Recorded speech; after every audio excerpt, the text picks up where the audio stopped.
8 kobasica dugačkih, koristio sam pečenice, ali mogu debrecinke ili neke roštiljke, ali možete koristiti i velike dugačke hrenovke.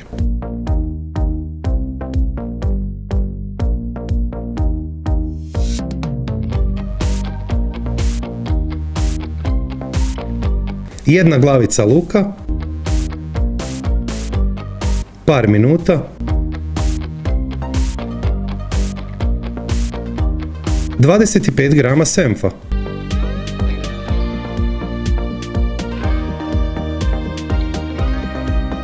razdijelite jedno jaje,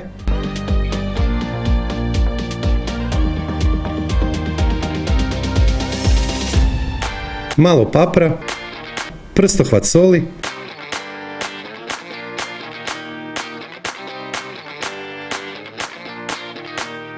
spremite u hladnjak do upotrebe.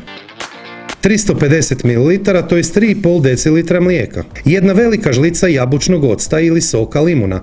To daje specifičnu rahlost tijestu. Nemojte neki jaki ocet koristiti, to je sirčet za zimnice, radi onda dodajte žlicu mlijeka i izostavite ocet. 100 ml, to je 1 decilitar suncokretovog ulja, nemojte smanjiti količinu. 620 grama glatkog pšeničnog brašna, 7 grama suhog kvasa, 12 grama soli,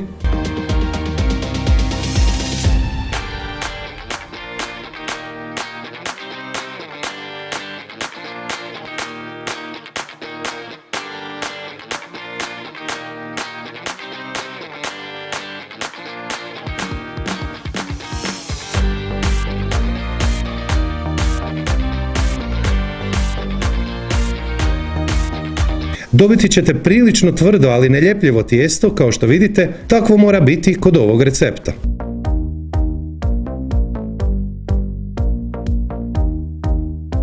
Težina je oko 1100 grama.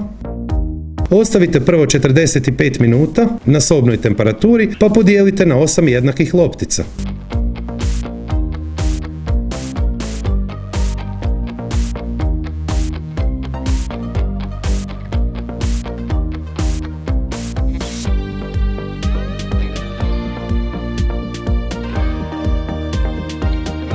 Žlica umaka,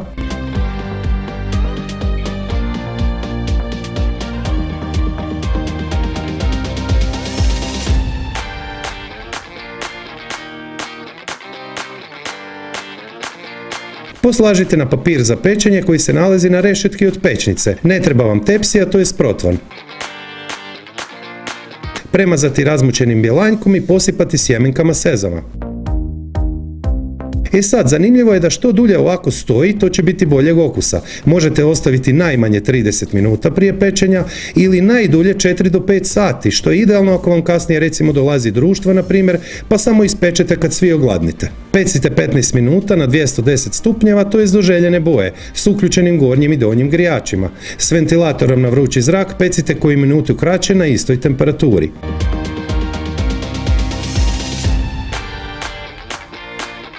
Poslužite uz jednostavan umak od 200 g kiselog vrhnja, 50 g majoneze i 2 protisnuta češnja češnjaka.